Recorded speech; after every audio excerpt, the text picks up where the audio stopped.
আসসালামু আলাইকুম ওয়া রাহমাতুল্লাহি ওয়া বারাকাতুহু।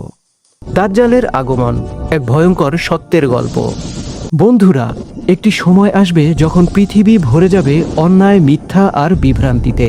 মানুষ ধীরে ধীরে সত্য থেকে দূরে সরে যাবে। ঠিক তখনই শুরু হবে মানব ইতিহাসের সবচেয়ে বড় ফিতনা, দাজ্জালের আগমন। হাদিসে বর্ণিত আছে, দাজ্জাল প্রথমে পৃথিবীর পূর্ব দিক থেকে আবির্ভূত হবে। তার একটি চোখ অন্ধ থাকবে আর অন্য চোখটি অস্বাভাবিকভাবে বড় হবে। তার কপালে লেখা থাকবে কাফের, কিন্তু কেবল সত্যিকারের মুমিনরাই তা পড়তে পারবে। দাজ্জাল পৃথিবীতে এসে নিজেকে ঈশ্বর বলে দাবি করবে। সে মানুষের সামনে অদ্ভুত সব ক্ষমতা দেখাবে।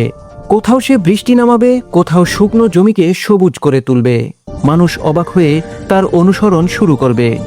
একদিন একটি শহরে দাজ্জাল প্রবেশ করলো। মানুষ ভিড় করে তার সামনে দাঁড়ালো। দাজ্জাল বলল, আমি তোমাদের রব, আমার কথা মানো, আমি তোমাদের সুখ ও সম্পদ দেব। অনেক মানুষ তার কথা বিশ্বাস করলো, কিন্তু সেই শহরে একজন তরুণ মুমিন ছিল। তার ঈমান ছিল শক্ত। সে ছোটবেলা থেকেই কুরআন পড়ত এবং আল্লাহর উপর ভরসা করত।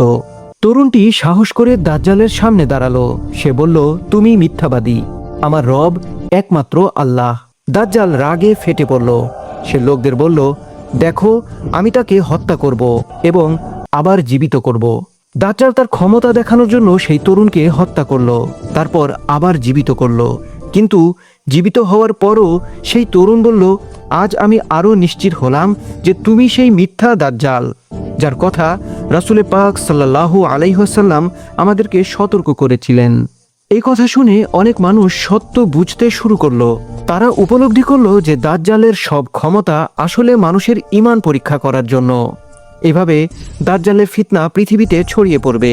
অনেক মানুষ বিভ্রান্ত হবে, আবার অনেক মুমিন আল্লাহ পাকের উপর ভরসা রেখে দৃঢ় থাকবে। অবশেষে আল্লাহর হুকুমে হযরত ঈসা আলাইহিস সালাম পৃথিবীতে অবতরণ করবেন।